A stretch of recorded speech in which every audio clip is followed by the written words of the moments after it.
छत्तीसगढ़ कांग्रेस में चल रही दो बड़े नेताओं के बीच आज सुलह हो गई। कांग्रेस के प्रदेश अध्यक्ष दीपक बैज और वरिष्ठ नेता रविंद्र चौबे के बीच कल तक जो बड़ा विवाद था वो आज दोनों नेताओं ने बंद कमरे में सुलह कर ली। किसके दबाव में दोनों बड़े नेताओं ने आपसी मतभेद सुलझा लिए, पर्दे के पीछे किस नेता ने दोनों नेताओं की दोस्ती करवाई, इस रिपोर्ट में देखिए। दुश्मनी लाख सही, खत्म न कीजिए रिश्ता, दिल मिले या ना मिले हाथ मिलाते रहिए। मशहूर शायर निदा फाजली का ये शेर इन तस्वीरों को देखकर याद आ रहा है। छत्तीसगढ़ कांग्रेस में सब कुछ ठीक करने के लिए दिल मिले या ना मिले हाथ जरूर मिल रहे हैं।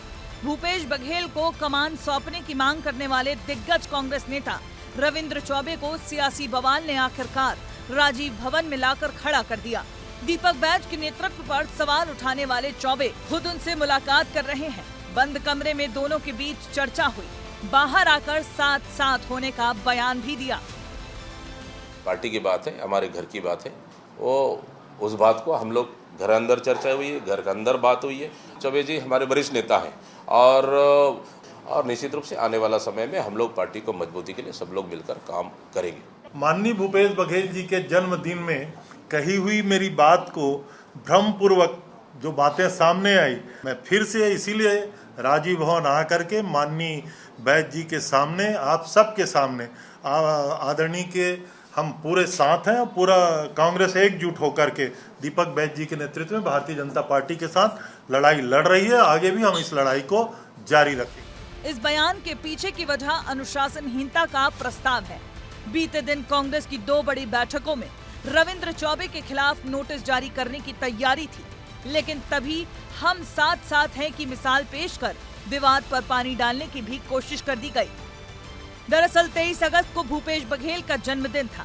इस मौके पर पूर्व मंत्री रविंद्र चौबे ने भूपेश बघेल के संघर्ष बताए और तभी एक बयान दिया। कहा कि भूपेश बघेल को छत्तीसगढ़ कांग्रेस की कमान मिले। उनके इस बयान के बाद कांग्रेस में विवाद होने लगा। हाईकमान तक उनकी शिकायत पहुंच गई।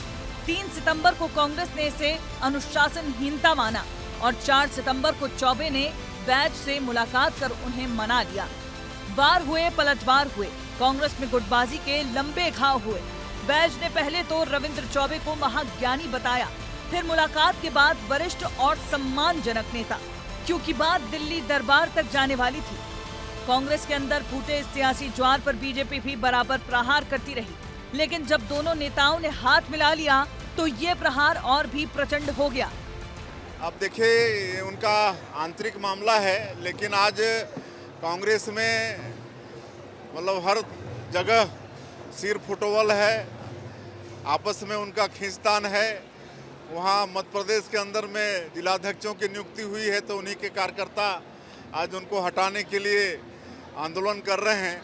तो उसी तरह से छत्तीसगढ़ में भी इनका बुरा हाल है और ये लोग पहले अपना अस्तित्व संभाल लें।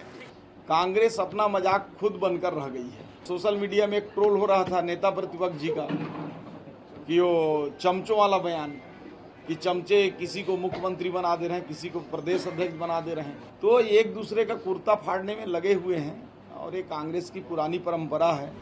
यूं ही कोई शिखर से शून्य पर नहीं आता। कांग्रेस और उसका आपसी विवाद से पुराना नाता है, लेकिन अब इसे दूर करने के लिए कांग्रेस पूरी तल्लीनता से लगी है। तभी तो आनन फानन में बुधवार को बड़ी बैठक कर चौबे के खिलाफ अनुशासनहीनता का प्रस्ताव पारित कर दिया गया। लेकिन इसी बैठक के बाद दिग्गज नेता चरणदास महंत अपने कार्यकर्ताओं को चमचा कह गए, जिसने कांग्रेस में मची खलबली को और बढ़ाने का काम किया।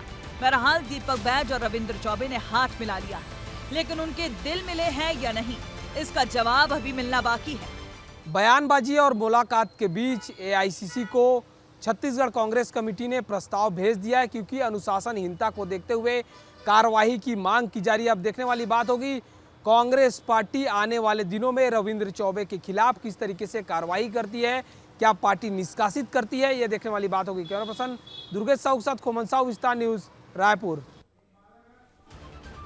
कहते हैं अंत भला तो सब भला।